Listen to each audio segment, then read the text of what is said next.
Masturbation is haram, and I'll prove it. Allah says in Surah Al-Mu'min, and those who guard their chastity, i.e. private parts, from illegal sexual acts, except for their wives or what their right hand possesses, for them they are free from blame. But those who seek beyond that, then they are the transgressors. So in this ayah, it is crystal clear that doing sexual acts with other than your wife or wives is completely haram, is completely impermissible.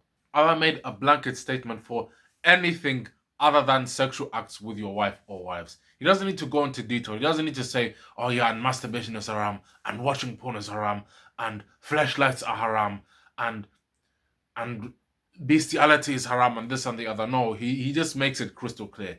Anything other than with your wife or wives is impermissible, is haram. So what is the solution here? How do you stop yourself from masturbating to porn and doing this like that is clearly haram? You follow the advice of Prophet Muhammad, peace and blessing be upon him. He advises for the young people who are able to get married to just go and get married. But currently, right now, the chances are that you're not really in a position to get married, especially while you're still addicted to porn. If you're still addicted to porn, you are not marriageable. You are not ready to get married because those problems that you had while you are watching porn will seamlessly transition into your marriage as well. So while you're not married, while you're still trying to get rid of this habit of masturbating to porn, what you should do is follow the advice of Prophet Muhammad, peace and blessing be upon him, which is to fast. Fasting diminishes those sexual urges. It doesn't completely get rid of them, but that's not actually the point. The point of fasting is not to get rid of those sexual urges, but it's to actually diminish them. You'll notice that if you're fasting in Ramadan, you'll notice that your sexual urges are slightly diminished. That you don't really feel as horny. You don't really feel like wanting to ejaculate that badly. So you need to do a similar thing outside of Ramadan as well. You fast every Monday and Thursday, and if that doesn't work, then fast more days. Add another day in there.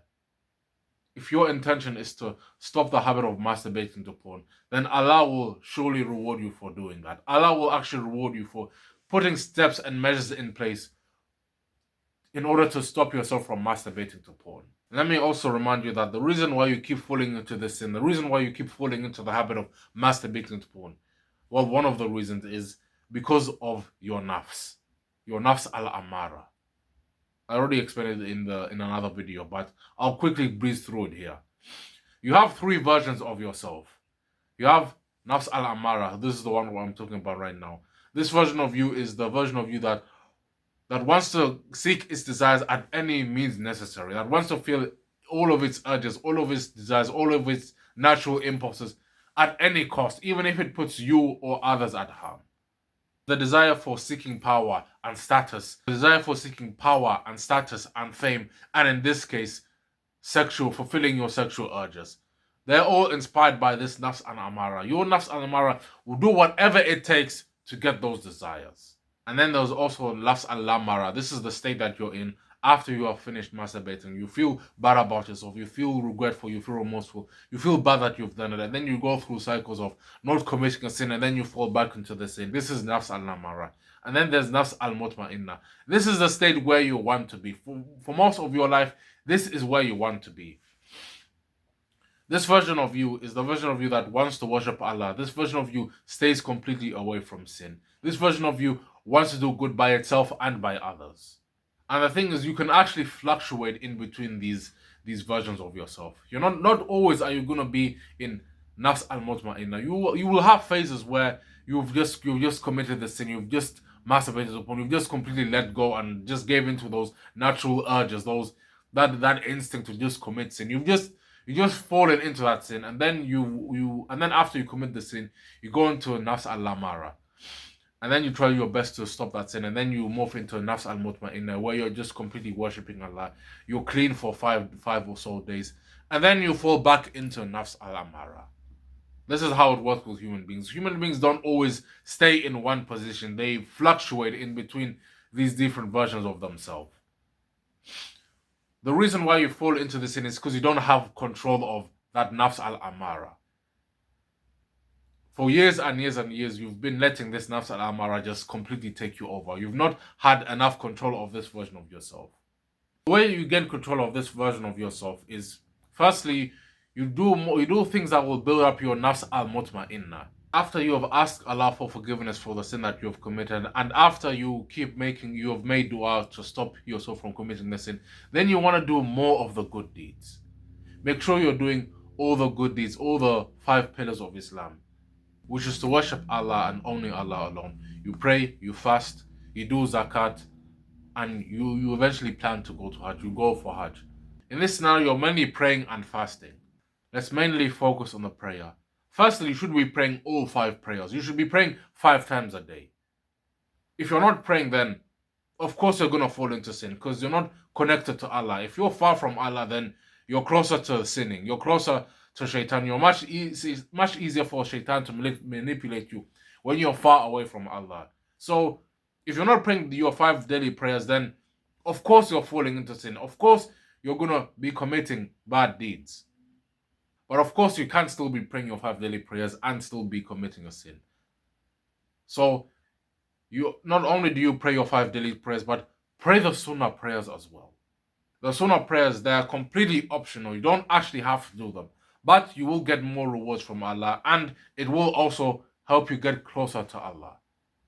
The sunnah prayers are 2 rakas before Fajr, then 4 rakas before Dhuhr, 2 rakas after Dhuhr, then it's going to be 2 rakas after Maghrib, and then 2 rakas after Isha. Pray these sunnah prayers as well. Now, at first, that might be a slightly daunting task to go from only praying the 5 daily prayers and then jumping straight into all of these sunnah prayers. If it seems that daunting to you, then don't just jump into praying all these sunnah prayers. Focus on praying the sunnah before Fajr or the sunnah after Dhuhr. And then once you're used to praying those sunnah prayers, then you eventually build yourself up to praying all the sunnah prayers. And while you're praying, when you're in sujood, the position where your head, your hands, and your knees are completely on the ground. And after you say Subhana Rabbiyal A'la 3 times, then after that you make dua. You make dua while you're in that position. When you're in that position, the likelihood of your duas being answered is much higher. You are closest to Allah when you're in that position. So make dua when you're in that position. Let me also remind you that your sexual urges are not totally evil. That lust and those sexual desires that you feel, they're not totally bad.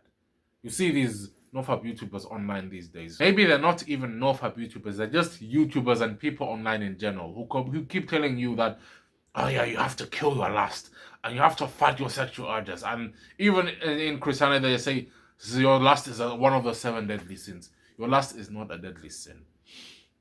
The only point where lust becomes a problem, where it becomes a deadly sin, is when you project it in the haram way, which is either committing zina or masturbating to porn, or even just masturbating in general.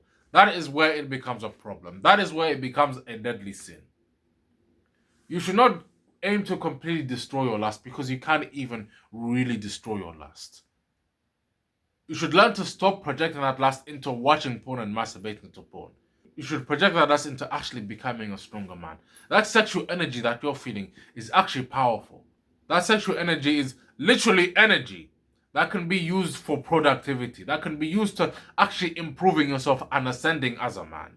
Think about it. After you have masturbated, how do you feel? How do you feel after you've masturbated to porn? Of course you feel bad. Of course you feel that you've sinned. Of course that you feel terrible about yourself. But physically, how do you actually feel? You feel exhausted. You actually feel tired. Why? Because you've wasted energy. You've wasted that sexual energy. Instead of using that sexual energy into masturbating to porn, put that sexual energy into your studies. Put that sexual energy into becoming a stronger and more athletic and a more fit human being. Put that lust into lifting heavy weights or running a long distance or generally just becoming more athletic. Learning how to jump higher, to run faster. And that's the end of the video. Assalamu alaikum and take care.